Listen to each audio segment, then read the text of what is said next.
जागते रहो। एक बार एक सन्यासी मिला, किसी हरे कृष्णा भक्ति संस्थान से जुड़ा हुआ था। पूछता था कि परमात्मा, तुम क्या कर रहे हो?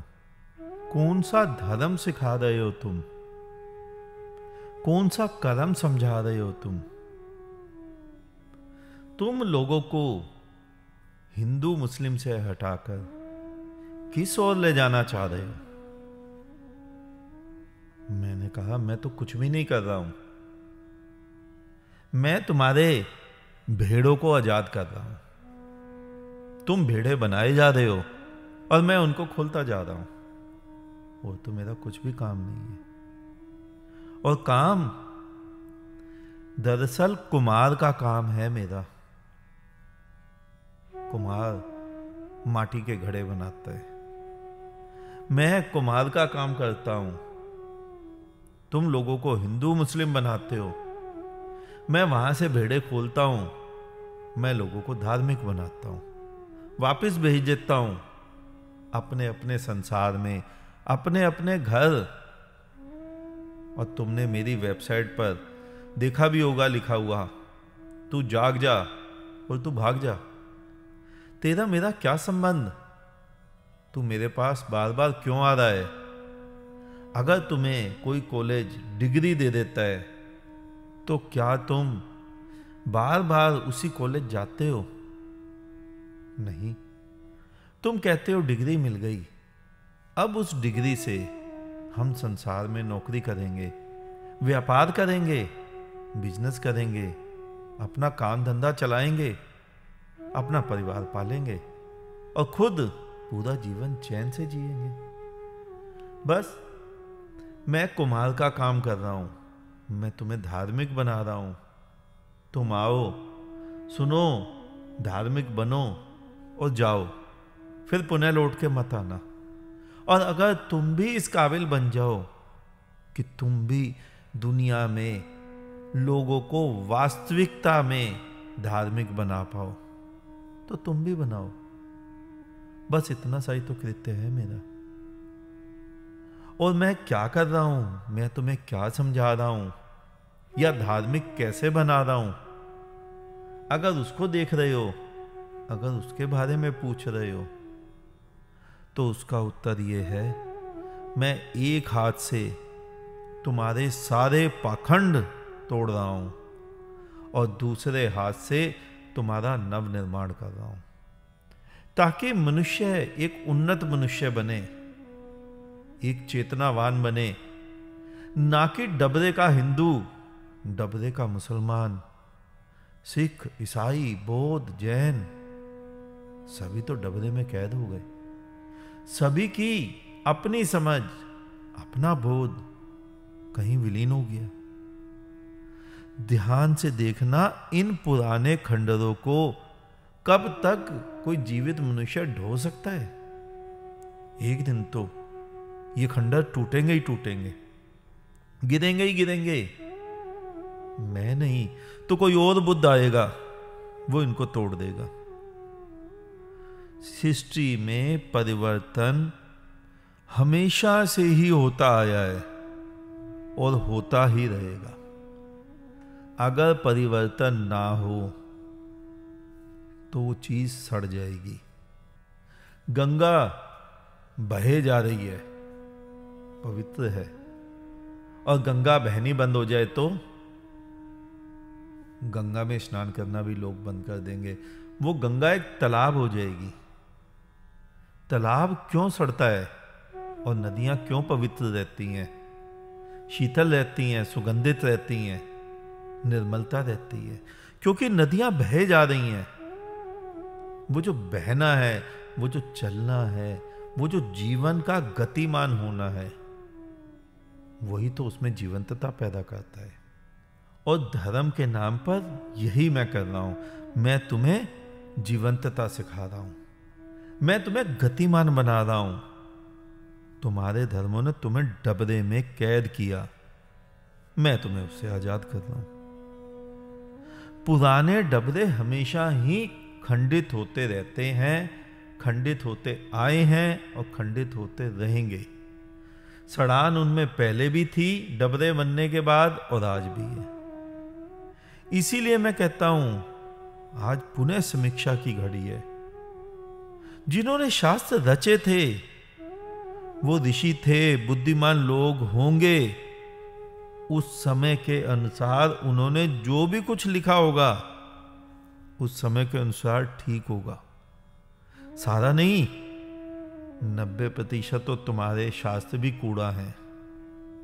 10% कुछ अच्छे हैं, कुछ अच्छी बातें हैं, उनको एक्सेप्ट करो और नए शास्त्रों की रचना करो। तुम बुद्धिजीवी हो। आज का समाज पहले की तुलना में बहुत उन्नत है। आज का मनुष्य पहले की तुलना में बहुत उन्नत है, उसकी चेतना का विकास हो चुका है। लेकिन तुम क्या कर रहे हो? बच्चा नया पैदा हुआ, बच्चा 2 साल से 10 साल का हो गया, 20 साल का हो गया, तुम वही 5 साल वाली पैंट कमीज में उस बच्चे को फिट करने की कोशिश कर रहे हो। अब या तो पैंट कमीज बदल दो या बच्चे के हाथ पैर काटो, मोड़ो तोड़ो हाथ पैर और उसी पैंट कमीज में डाल दो। मैं तुम्हें इतना ही कह रहा हूं कि बच्चा अब बड़ा हो गया है, मनुष्य अब विकसित हो गया है। उसके लिए पैंट कमीज नहीं ले आओ, उसके लिए नए धर्म लाओ, नए ग्रंथ लाओ, नई सोच विचार लाओ और वो आएगी कोई बुद्धिजीवी वर्ग सामने आए, वही इस दुनिया का कायाकल्प कर सकता है। आज से 70 वर्ष पहले भी किया एक ने, जब देश आजाद हुआ। एक बुद्धिजीवी सामने आया, उसने उस देश के लिए एक ऐसा संविधान रच दिया जो जन्मों जन्मों तक काम आएगा। तो तुम धर्म के लिए ऐसे कोई शास्त्र नहीं रच सकते, तुम रचना ही नहीं चाहते, तुम खुद ही उस कूप में पड़े रहना चाहते हो। इसी कारण उस तुम्हारे ही धर्म गुरुओं को द्वारा तुम शोषित होते रहते हो। वो तुम्हारा शोषण करते रहते हैं क्योंकि तुमने भी वस्त्रों को ही धर्म मान लिया और उन्होंने वो वस्त्र पहनकर तुम्हारे सामने तुम्हारे धर्म गुरु बन बैठे। ध्यान से सोचो, धर्म में पहले जैसे गुरुकुल थे, अगर आज हिंदुस्तान में सारे स्कूल बंद कर दिए जाएं, सारे कॉलेज बंद कर दिए जाएं और केवल गुरुकुल बना दिए जाएं, तो तुम्हें क्या लगता है हमारा समाज सुखी हो जाएगा या दुखी हो जाएगा? उन्नत होगा, विकसित होगा या पिछड़ जाएगा? स्वयं सोच लो। तुम्हारा ही जो उत्तर तुम्हें मिलेगा वही सत्य होगा। समय के अनुसार चलना ही पड़ेगा। मैं धर्म को हिंदू, मुस्लिम, सिख, ईसाई, बौद्ध, जैन किसी से जोड़कर नहीं देखता हूं। मैं धर्म को तुम्हारे से जोड़कर देखता हूं। तुम कैसे हो, तुम्हारा जीवन कैसा है, तुम्हारे जीवन में धर्म घटित हो रहा है या नहीं। इसीलिए मैं धर्म में तुम्हें नया सृजन तुम्हारा करना चाहता हूं। लेकिन तुम तो वही डबरे में पड़े हो। पुराने ही पूरा धर्म के नाम पर हर पुरानी चीज तुम ढोए जाते हो। फिर तुम्हें समझा रहा हूं कि समय है कुछ पढ़े लिखे बुद्धिजीवी लोग आए और नए समाज का सूत्रपात करें। और मैं जैसा मैं हूं, मैं आज चाहता हूं कि इस जीवन में इसी धरा पर बुद्धों की एक श्रृंखला बन जाए। बुद्धों से मतलब बौद्ध धर्म से मत ले लेना। बुद्धों से मतलब जागृत, प्रज्ञावान, सत्य को उपलब्ध, ज्ञान को उपलब्ध। बौद्ध धर्म की बात नहीं कर रहा हूं। बौद्ध धर्म भी तुम्हारा वैसा ही डबरा है जैसा हिंदू का, जैसा मुसलमान, जैसा सिख, जैसा ईसाई। अब उसमें वो सुगंध नहीं है जो बुद्ध के टाइम में थी। जब भी किसी भी धर्म का जब बुद्ध आता है तो उस समय उस बुद्ध की सुगंध होती है उस धर्म में, क्योंकि बुद्ध जीवित होता है। जब कृष्ण आए उस समय जो सुगंध थी वो अलग थी।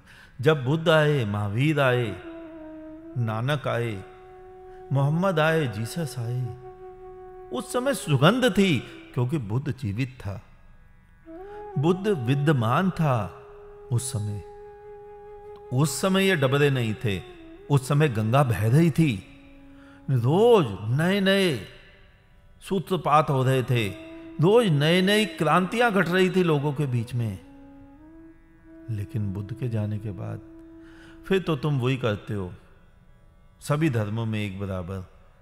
कोई धूप बत्ती जला लेता है, कोई अगरबत्ती, कोई माथा टेक लेता है, कोई दंडवत लेट जाता है, कोई पत्थर को गढ़ के पूज लेता है, कोई पत्थर को अनगढ़ा पूज लेता है, कोई उसकी मूर्ति बना लेता है, कोई कहता है ऐसे ही पत्थर रख दो, कोई काबा से झुका लेता है, कोई काशी। लेकिन चेतनता नहीं आ पाती तुम्हारे भीतर। लेकिन एक कमी जो तुमने कभी भी देखी नहीं होगी वो ये है कि पहले की तुलना में आज मनुष्य की चेतना में निखार आया है, मनुष्य समझदार हुआ है। लेकिन ऐसा क्या कारण है कि कोई भी बुद्धत्व को उपलब्ध नहीं हो पाया, प्रज्ञावान नहीं हो पाया? इसके पीछे एक ही कारण है कि तुम सब पढ़े लिखे होने के बावजूद भी पुरानी धारणाओं को, पुरानी रूढ़िवादी विचारधाराओं को छोड़ने को तैयार नहीं हो। और मैं इसीलिए चाहता हूं कि नए लोग सामने आए, बुद्धिजीवी लोग सामने आए और एक नए युग का सूत्रपात हो। तुम कहते हो ना तुम्हारे शास्त्र पुराने। हम बात करते हैं मनु की। मनु ने जो भी कहा वो बिल्कुल ठीक ही रहा होगा, लेकिन हजारों वर्ष पहले के हिसाब से ठीक होगा। आज हजारों वर्ष बाद वही सांचे, वही कंधरे, आदमी बदल गया है, चेतना का विस्तार हुआ है। अब तुम्हारा बच्चा बड़ा हो गया है, कैसे फिट करोगे उसमें? अब मनुष्य बोधवान हो गया है, बुद्धिजीवी हो गया है, अब समस्याएं नई हैं। हजारों ऐसी बीमारियां आज आदमी के सामने आ गई जो शायद उस समय नहीं थी। उस समय शायद तुम्हारा मानसिक तनाव इतना नहीं था, उसके लिए दवाई तो नई खोजनी पड़ेगी। तुम पुरानी दवाई खोजते हो, तुम उसी दवाई पर हर धर्म वाला धर्म गुरु अपने धार्मिक लोगों को, जिसको धर्म में लाता है, वो कहता है ये माला ले लो, ये मंत्र ले लो, जपते रहो, मानसिक तनाव दूर हो जाएगा, पेट दर्द दूर हो जाएगा। तुम्हारे यहां तो कैंसर तक के उपाय हैं। मैंने सुना है कोई गुरुजी के आश्रम में, गुरुजी के मंदिर में लोग जाते हैं, वो कहते हैं समोसा खाओ वहाँ का, चाय पियो, कैंसर दूर हो जाता है, लकवा दूर हो जाता है। गुरुजी का एक स्टॉल ऑल इंडिया एम्स में लगवा दो, बहुत बीमार आते हैं, सबके कैंसर दूर करो, सबके लकवे दूर करो, रोज हजारों समोसे खिलाओ, तुम्हें तुम्हारी मूर्खता का भान स्वयं हो जाएगा। किन किन मूर्ताओं में फंस गए तुम्हें समझ ही नहीं आया। एक की देखा देखी सारे लग गए समोसे खाने और समोसे बांटने। नहीं, धर्म का मतलब हिंदू, मुस्लिम, सिख, ईसाई, बौद्ध, जैन किसी से नहीं है। दुनिया भर में 360 भिन्न भिन्न धर्म है, 3600 से ज्यादा छोटे मोटी परंपराएं हैं। किसी का धर्म से मतलब नहीं है। धर्म का तात्पर्य है केवल तुम्हारे हृदय की तंत्री से है। अगर बजी तो तुम धार्मिक, अन्यथा धार्मिक। अन्यथा तुम हिंदू हो सकते हो, धार्मिक नहीं। तुम मुस्लिम हो सकते हो, दीन को जानने वाले नहीं। बहुत बड़ा अंतर है धर्म में और धार्मिकता में। और मैं क्यों किए जा रहा हूं ये? तुम ये पूछते हो क्या कर रहा हूं, क्यों कर रहा हूं? क्योंकि मुझे यकीन है कि इस देश में मुझे बहुत ही संख्या में ऐसे लोग मिल जाएंगे, बुद्धिजीवी, जिनके कारण फिर एक नए युग का सूत्रपात होगा। आज संसार भर में धर्म के नाम पर जितनी हिंसाएं होती हैं या होती थी या भविष्य में होंगी, अगर उनकी संख्या गिनो तो तुम्हारी आंखें फट जाएंगी। धर्म के नाम पर इतना हिंसापात, और दूसरी तरफ अगर तुम उन रुपयों की गिनती करो जिन्हें तुम धर्म के नाम पर राख करते हो, चाहे घी डालकर, चाहे अपने धर्म स्थल बनाकर, चाहे धर्म के नाम पर गंगा सफाई, यमुना सफाई कर कर, धर्म के किसी भी कृत्य में, तो तुम देखोगे कि तुम्हारे देश का बजट छोटा हो जाएगा और वो संख्या बड़ी हो जाएगी। अगर वही धनराशि देश के, पृथ्वी के सृजनात्मक कार्यों में लगाई जाए तो कितना अच्छा हो। जो हिंदू, मुस्लिम, सिख, ईसाई लड़ लड़कर एक दूसरे को चोट पहुंचाने में, एक दूसरे के धर्म स्थल को तोड़ने में, जलाने में अपनी शक्ति का क्षय कर रहे हैं, अगर वो सभी मिलकर अपनी शक्ति पृथ्वी के विकास में लगाएं तो कितना अच्छा हो।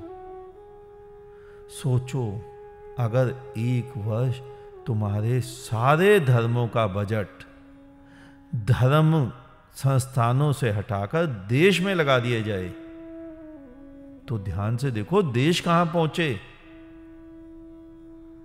अगर केवल अपने देश में ही जितने भी धर्म स्थल तुमने बनवाए हैं, अगर उनकी चढ़त की गिनती करोगे तो देश का बजट छोटा होगा और वो बड़ा होगा।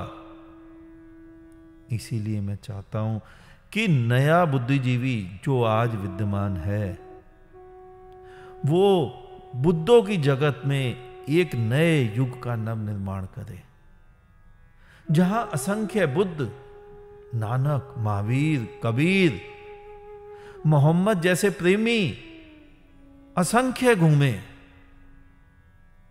लेकिन तुम तो समझते हो धर्म का मतलब हिंदू, मुस्लिम, सिख, ईसाई, बौद्ध, जैन। इससे ज्यादा तुम कुछ भी धर्म का मतलब नहीं समझते। धर्म का संबंध तुमसे है, तुम्हारे हृदय से है, ना कि तुम्हारी वेशभूषा से, ना कि मंदिर से, ना कि मस्जिद से।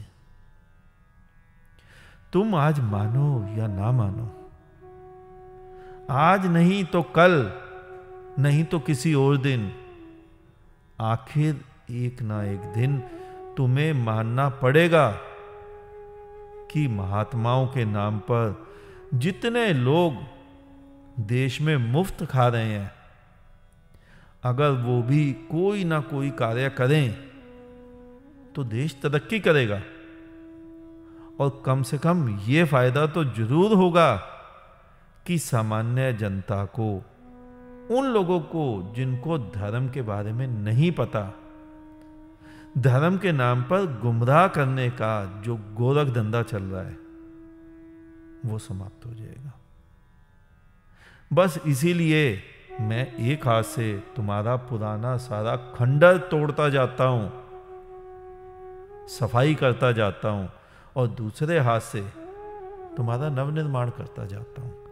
तुम्हें एक एक कदम तुम्हारी ओर ले जाता हूं, मेरी ओर नहीं, किसी बुद्ध की ओर नहीं, किसी धर्म गुरु की ओर नहीं, तुम्हें तुम्हारी ओर। इसीलिए तुम मेरी वेबसाइट देखोगे, उसमें मैंने कहीं कोई टैब नहीं लगाया डोनेटस। तुम्हारे सारे धर्म ग्रंथों की वेबसाइटों में, धर्म स्थलों में दान का सबसे ज़्यादा महत्व दिखाते हैं। सबसे ऊपर वेबसाइट में पॉपअप आता है डोनेटर्स, हमारा सहयोग करें। मेरी वेबसाइट में कहीं नहीं है। मुझे तुमसे केवल इतना ही सहयोग चाहिए कि तुम जाग जाओ, तुम स्वयं को पहचान लो, तुम अपने जीवन को पहचान लो। इसीलिए वेबसाइट में सबसे नीचे लिखा है, तू जाग जा और तू भाग जा। कोई जरूरत नहीं मेरे पास आने की, कोई जरूरत नहीं किसी धर्म स्थल जाने की। जागो, भागो, संसार में रहो। परमात्मा की दी हुई इस सृष्टि में परमात्मा द्वारा जीवित तुम हो, उसी परमात्मा का आनंद लो।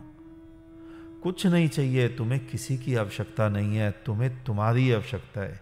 तुम्हें तुम्हारे जीवन की आवश्यकता है कि तुम अपना जीवन देख लो, और कुछ नहीं चाहिए तुम्हें। आज इतना ही, शेष किसी और दिन। अंत में चारों तरफ बिखरे फैले परमात्मा को मेरा नमन। तुम सभी जागो, जागते रहो।